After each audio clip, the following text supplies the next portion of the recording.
Hello student, आज हम लोग कक्षा 12वीं में पढ़ेंगे विद्युत रासायनिक सेल या गैल्वेनिक सेल को प्रदर्शित करना। पिछली क्लास में हम लोगों ने विद्युत रसायन का परिचय देखा था और उसमें गैल्वेनिक सेल या अर्ध सेल के बारे में पढ़े थे। इस क्लास में हम लोग पढ़ेंगे कि विद्युत रासायनिक सेल या गैल्वेनिक सेल को कैसे प्रदर्शित किया जाता है। तो जो विद्युत रासायनिक सेल है उसको प्रदर्शित करने के लिए उसमें एक समीकरण या फिर जो उसमें लिया जाता है उसको लिखा जाता है।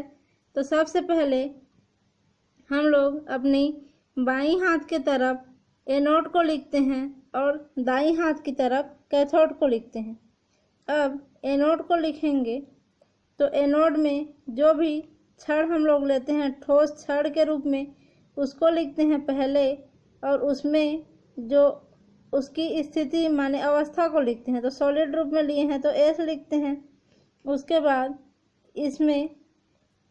उसमें एनोड की छड़ और उसके विलयन के बीच में एक खड़ी रेखा डालते हैं। अब उसमें जो विलयन लिया जाता है उसको लिखते हैं। तो एक्वा विलयन या जलीय विलयन लेते हैं हम लोग जिंक सल्फेट का, तो यहाँ पे जिंक सल्फेट लिखे। उसके बाद जो विलयन लिखते हैं उसके बगल में छोटे से ब्रैकेट के द्वारा उसकी सांद्रता को व्यक्त करते हैं। जैसे कि यहाँ पे लिखा गया है 1m, तो ये हो जाएगा 1 मोलर। तो इस प्रकार जो लिखाता है ZnS, फिर खड़ी लकीर, फिर ZnSO4, AQ और 1m। तो ये जो पूरा इतना हो गया ये एक अर्ध सेल कहलाएगा। तो ये है एनोड है, तो ये एनोडिक अर्ध सेल कहलाया। उसके बाद अब इधर हम लोग, मैं बोली अभी कि हम लोग दाईं तरफ कैथोड को लिखते हैं। तो कैथोड में सबसे पहले विलयन को लिखेंगे। उसके बाद हम लोग जो ठोस छड़ लेते हैं उसको लिखते हैं। तो कॉपर सल्फेट का विलयन लिए, यहाँ भी उसकी सांद्रता को स्मॉल ब्रैकेट से रिप्रेजेंट करेंगे। उसके बाद इस छड़ और विलयन के बीच एक खड़ी रेखा खींचते हैं। फिर छड़ कॉपर लिए हैं हम लोग, कॉपर का छड़, उसमें एस माने कि सॉलिड स्थिति को प्रदर्शित करता है, और जो कैथोड है वो प्लस के रूप में रहता है, इसलिए यहाँ पे प्लस चार्ज दिखाया गया है। तो ये जो कॉपर सल्फेट का विलयन और कॉपर है ये दोनों एक अर्ध सेल बनाया। अब हम लोग जो सेल रहता है उसमें लवण सेतु लगाते हैं। तो जो दोनों अर्ध सेल है उसके बीच लवण सेतु को प्रदर्शित करने के लिए एक डबल खड़ी रेखा यहाँ पे खींची जाती है। तो ये हमारा लवण सेतु को रिप्रेजेंट करेगा जो दोनों विलयनों के बीच संपर्क बनाता है। तो ये हो गया हमारा पूरा सेल का प्रदर्शन, जिसमें एनोड इधर है लेफ्ट हैंड साइड में, राइट हैंड साइड में है कैथोड। ये एक अर्ध सेल है, ये एक अर्ध सेल है, किंतु दोनों को जब जोड़ेंगे लवण सेतु से तो ये एक पूर्ण विद्युत रासायनिक सेल बन जाएगा। तो इसको हम लोग सल्फेट के रूप में ना लिख करके आयन के रूप में अगर लिखेंगे, क्योंकि इसमें ऑक्सीकरण होता है और अपचयन होता है, तो ये हो जाएगा जिंक का ऑक्सीकरण होता है तो Zn ऑक्सीकृत होकर के Zn2+ बनाएगा। ये एक अर्ध सेल हो गया, अर्ध सेल अभिक्रिया, ऑक्सीकरण अर्ध सेल। उसके बाद यहाँ पे कॉपर उस इलेक्ट्रॉन को ग्रहण करेगा और कॉपर में चेंज हो जाएगा, कॉपर आयन। तो यहाँ पे ये अपचयन अर्ध अभिक्रिया, तो ऑक्सीकरण अर्ध अभिक्रिया और अपचयन अर्ध अभिक्रिया, और बीच में यहाँ भी लवण सेतु। तो ये हो गया अभिक्रिया का उसका सेल रूप में लिखना। इसी अभिक्रिया को यहाँ पे दिखाया गया है कि बाईं ओर इलेक्ट्रोड या एनोड पे क्या होता है, जिंक सल्फेट, जिंक आयन बनाता है और 2 इलेक्ट्रॉन निकालता है, तो जिंक का ऑक्सीकरण हो रहा है, तो ये हो जाएगा ऑक्सीकरण की क्रिया। और जो कॉपर है वो इलेक्ट्रॉन को कहाँ पे लेता है, कैथोड पर।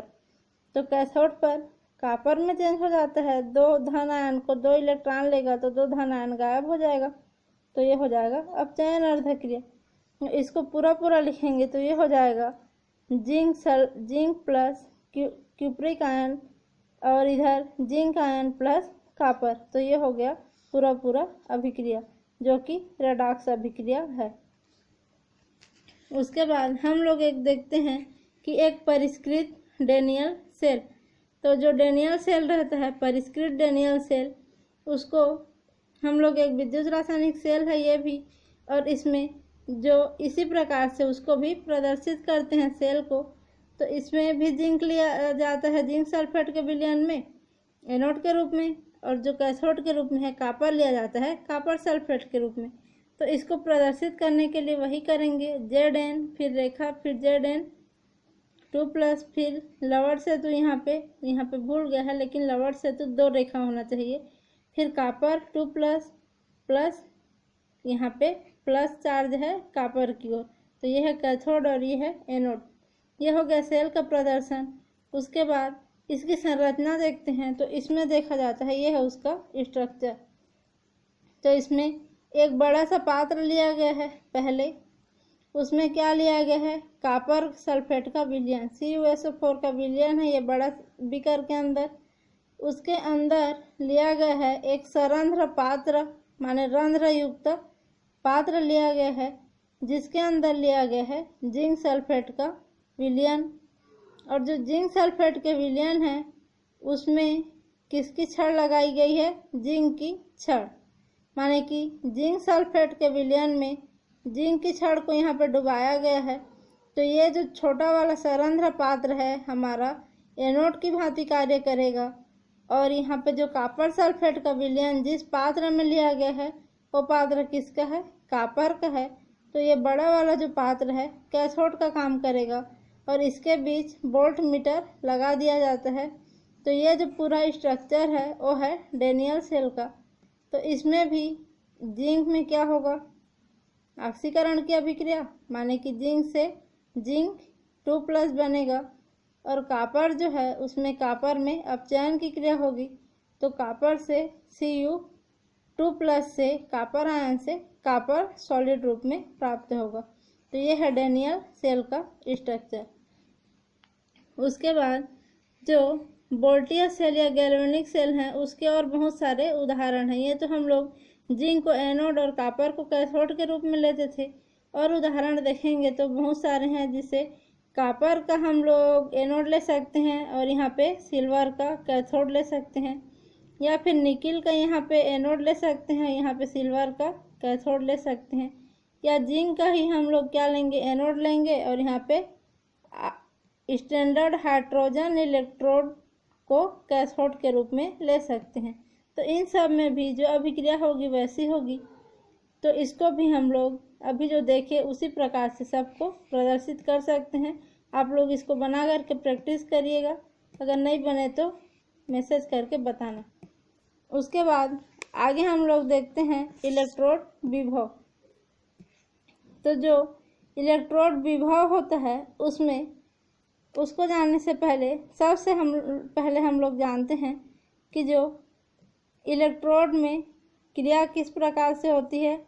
तो सबसे पहले देखेंगे तो ऑक्सीकरण क्रिया होगी और दूसरे में अपचयन अभिक्रिया।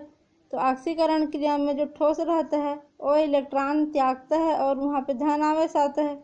तो ये हो गया ऑक्सीकरण अर्धाभिक्रिया। और दूसरा ऑक्सीकृत जो रहता है वो इलेक्ट्रॉन ग्रहण करेगा और ठोस रूप में धातु प्राप्त होता है। तो ये हो गया अपचयन अर्ध अभिक्रिया।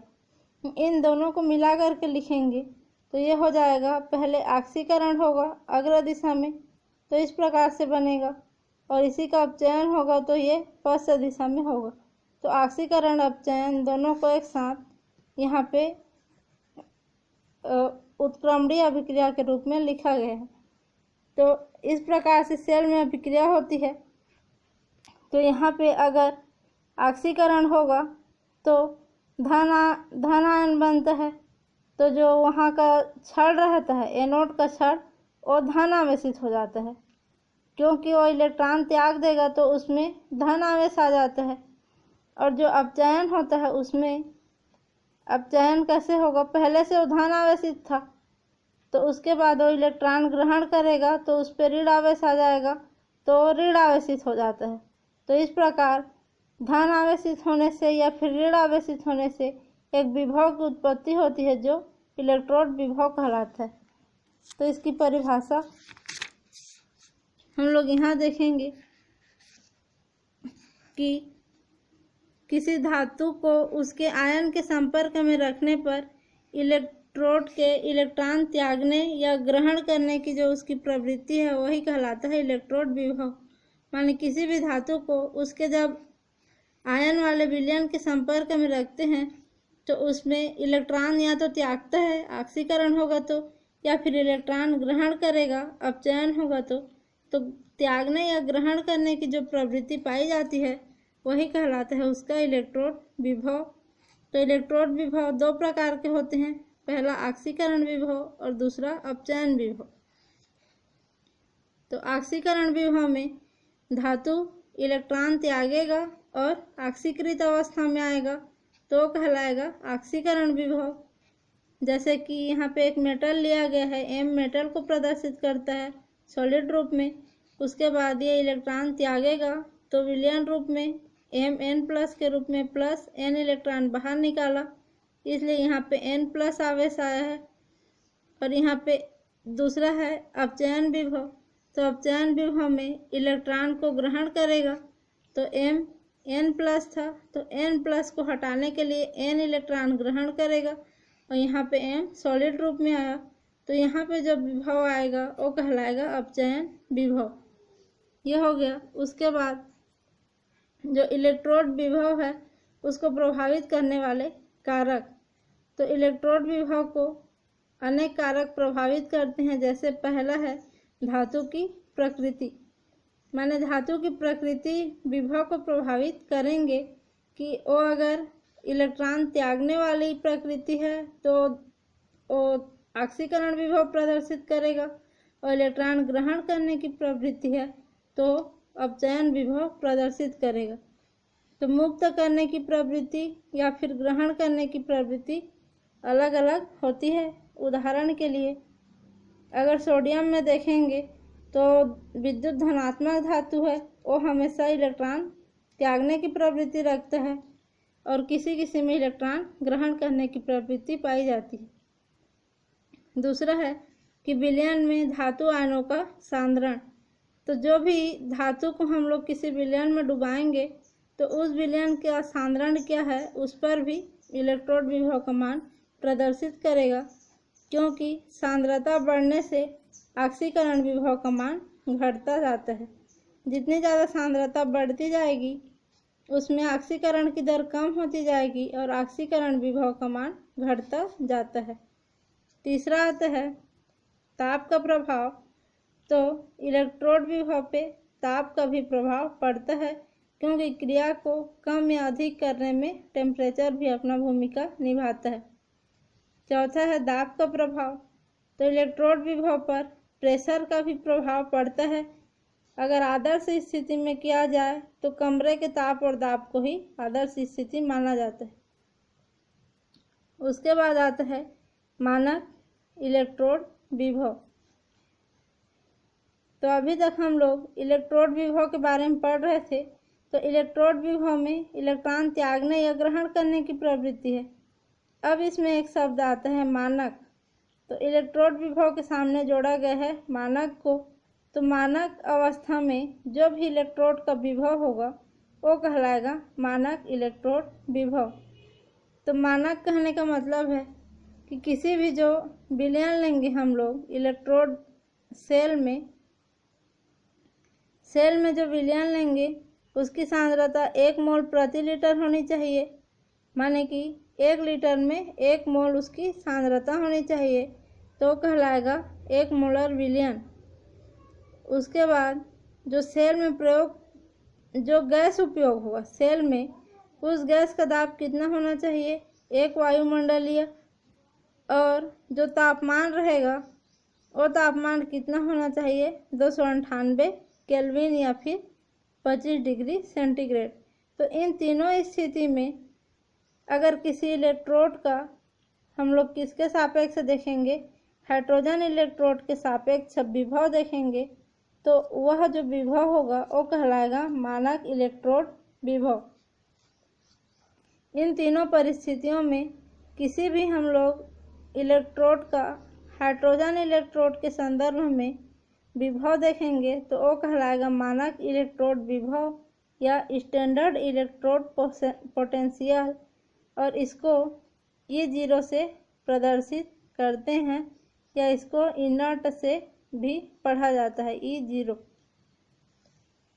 उसके बाद जो इलेक्ट्रोड विभव का मापन है, तो इलेक्ट्रोड विभव को मापने के लिए एक आदर्श स्थिति होनी चाहिए जिसके सापेक्ष किसी भी इलेक्ट्रोड का विभव मापा जाता है। तो इसके लिए अगर हम लोग एनोड अर्ध सेल को ले सकते हैं या फिर कैथोड अर्ध सेल को। अगर एनोड अर्ध सेल को लेंगे और उसका हाइड्रोजन के सापेक्ष विभव मापेंगे तो वहाँ पे हाइड्रोजन को कैथोड के रूप में लिया जाता है। और अगर यहाँ पे दिया गया है कि इलेक्ट्रोड जो ऑक्सीकरण या अपचयन अर्ध सेल होता है बिना किसी दूसरे सेल या इलेक्ट्रोड के अकेले उसका कार्य नहीं कर सकता, तो अगर एनोड को हम लोग लेंगे, एनोड अर्ध सेल को, तो वहाँ पे हाइड्रोजन को कैथोड के रूप में यूज करेंगे। और अगर कैथोड अर्ध सेल को ले रहे हैं तो वहाँ पे हाइड्रोजन इलेक्ट्रोड को एनोड के जैसे यूज करेंगे। तो इलेक्ट्रोड विभव का मापन स्टैंडर्ड हाइड्रोजन इलेक्ट्रोड या फिर नॉर्मल हाइड्रोजन इलेक्ट्रोड के साथ उसको जोड़ करके प्राप्त करते हैं। तो वहाँ पे जो भी विभव मिलेगा वही कहलाएगा इलेक्ट्रोड विभव का मापन। तो मानक हाइड्रोजन इलेक्ट्रोड। अब देखते हैं कि यहाँ पे तो मानक की स्थिति में हम लोग हाइड्रोजन इलेक्ट्रोड को लेते हैं, तो उसके लिए जो मानक हाइड्रोजन इलेक्ट्रोड रहता है उसकी संरचना के बारे में यहाँ दिया गया है। तो सबसे पहले जो मानक हाइड्रोजन इलेक्ट्रोड रहता है उसको स्टैंडर्ड हाइड्रोजन इलेक्ट्रोड या फिर नॉर्मल हाइड्रोजन इलेक्ट्रोड भी बोलते हैं। इसकी संरचना में इस प्रकार से इसकी संरचना रहती है। यहाँ पे एक बीकर लिया गया है। सबसे पहले उस बीकर में 1 मोलर HCl का विलयन लेते हैं और इस विलयन में की मोलरता या नॉर्मलता जो 1 मोलर होता है, इसमें एक कांच की नली को डुबाया जाता है और उस नली के अंदर एक प्लेटिनम का तार लगाया जाता है और उस तार की सहायता से जो प्लेटिनम का पत्ती रहता है उसको यहाँ पे लटकाया जाता है इस विलयन के अंदर। उसके बाद इसमें जो कांच का जैकेट है उसको इस नली के और इस प्लेटिनम पत्ती को कवर करते हुए यहाँ लगा दिया जाता है, जिसमें यहाँ पे एक छोटा सा छिद्र रहता है और उसमें एक वायुमंडलीय दाब पर यहाँ हाइड्रोजन गैस इसमें प्रवाहित की जाती है। जो कांच का जैकेट है इसमें नीचे यहाँ पे छोटा छोटा छिद्र पाया जाता है। ये पोरस नली रहती है, माने छोटे छोटे जो छिद्र यहाँ पे पाए जाते हैं। उसके बाद यहाँ हाइड्रोजन गैस को एक वायुमंडलीय दाब पर इसमें प्रवाहित करते हैं।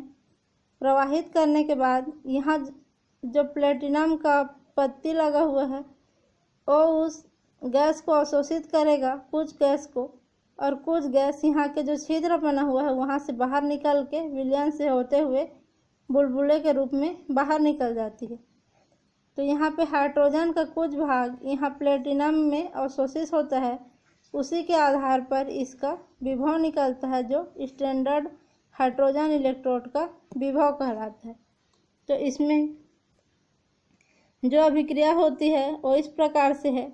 जो हाइड्रोजन गैस हम लोग प्रवाहित करते हैं वो सबसे पहले ऑक्सीकृत होगा, तो H2 है तो 2H+ बनाएगा। इधर अणु रूप में है तो H+ बनाता है तो 2 परमाणु बनाएगा और 2 इलेक्ट्रॉन बाहर निकलेगा। उसके बाद ये तो हो गया हाइड्रोजन का ऑक्सीकरण। तो इसको हम लोग प्रदर्शित करेंगे तो Pt, क्योंकि प्लेटिनम पे हाइड्रोजन गैस प्रवाहित हो रहा है तो 1/2H2 गैस 1/2 इसलिए लिखा गया है क्योंकि यहाँ पे एक H+ लिया है और यहाँ पे H2 है, तो इसको 1 करेंगे तो यहाँ भी एक ही हाइड्रोजन बनता है जो यहाँ पे आया है। Pt 1/2H2 गैस 1 atm पे, और यहाँ पे H+ बनेगा, यह ऑक्सीकृत होगा तो, और इसकी मोलरिटी 1 मोलर होगी। उसके बाद ये तो था ऑक्सीकरण। अब अपचयन में क्या होगा, जो हाइड्रोजन H+ था 1 मोलर, वह इस रूप में आ जाएगा 1/2H2 के रूप में इलेक्ट्रॉन लेकर के। तो ये जो ठोस था वो प्लेटिनम के, जो गैस था वो फिर प्लेटिनम के संपर्क में आएगा। तो ये था ऑक्सीकरण अर्ध सेल और ये था अपचयन अर्ध सेल। तो जो हाइड्रोजन इलेक्ट्रोड है एक उत्क्रमणीय इलेक्ट्रोड होता है और इसमें जब यह एनोड की तरह कार्य करता है तो इसमें ऑक्सीकरण होगा और यह कैथोड की तरह कार्य करेगा तो इसमें अपचयन होगा। तो जो हाइड्रोजन रहता है वह एनोड के समान जब कार्य करता है तो उसमें इस प्रकार से ऑक्सीकरण होता है, यानी हाइड्रोजन H+ में परिवर्तित हो जाता है। और जब वह अब कैथोड के रूप में कार्य करेगा तो उसमें अपचयन होगा, तो उसमें H+ एक इलेक्ट्रॉन ले करके फिर से हाइड्रोजन गैस में चेंज हो जाता है। तो ये था हाइड्रोजन स्टैंडर्ड हाइड्रोजन इलेक्ट्रोड। उसके बाद जो गैल्वेनिक सेल का विद्युत वाहक बल, तो विद्युत वाहक जो बल होता है उसको दो अर्ध जो इलेक्ट्रोड होता है उसके संयोग से जो रासायनिक सेल बनता है उसमें सेल के जो विभव रहते हैं उनके अंतर से प्रदर्शित करते हैं। इसमें दिया गया है कि जो दो अर्ध सेल के संयोग से एक विद्युत रासायनिक सेल बनता है और दोनों सेलों के बीच विभवांतर के कारण जो उच्च विभव से निम्न विभव की ओर विद्युत धारा प्रवाहित होती है, तो दोनों इलेक्ट्रॉनों के बीच विभव का जो अंतर रहता है उसी को सेल का विद्युत वाहक बल बोलते हैं, या इलेक्ट्रोमोटिव फोर्स या फिर सेल विभव। तो सेल विभव को ई सेल या फिर EMF भी बोलते हैं। तो इसी में दो जो इलेक्ट्रोड रहेंगे उनके बीच विद्युत धारा का प्रवाह होता है, तो वह ज़्यादा विभव वाले से कम विभव वाले की ओर प्रवाहित होगा। तो जो दोनों अर्ध इलेक्ट्रोड रहेंगे उसके विभव में अंतर पाया जाएगा। अब अंतर रहता है तो दोनों का जो अंतर रहेगा वही कहलाता है EMF या इलेक्ट्रोमोटिव फोर्स या फिर ई सेल या फिर सेल विभव। इसके लिए जो समीकरण दिया गया था वो था EMF सेल बराबर E reduction minus E oxidation, या फिर रिडक्शन किस में होता है, कैथोड में। तो इसको लिख सकते हैं EMF को हम लोग लिख सकते हैं बड़े ई से, और सेल तो सेल है, और रिडक्शन किस में होता है, कैथोड में। तो ये हो जाएगा ई रिडक्शन की जगह ई कैथोड, और ऑक्सीडेशन किस में होता है, एनोड में। तो ई ऑक्सीडेशन की जगह हो जाएगा ई एनोड। तो ये हो जाएगा ई सेल बराबर ई कैथोड माइनस ई एनोड, या फिर ई सेल बराबर ई रिडक्शन माइनस ई ऑक्सीडेशन। इसमें हमेशा देखा जाता है कि जो कैथोड रहता है राइट हैंड साइड रहता है और एनोड रहता है लेफ्ट हैंड साइड। तो इसी समीकरण को हम लोग लिख सकते हैं ई सेल बराबर ई राइट माइनस ई लेफ्ट। तो ये हो गया सेल का इलेक्ट्रोमोटिव फोर्स या विद्युत वाहक बल। उसके बाद जो मानक इलेक्ट्रोड विभव का निर्धारण है इसके बारे में हम लोग अगली क्लास में पढ़ेंगे।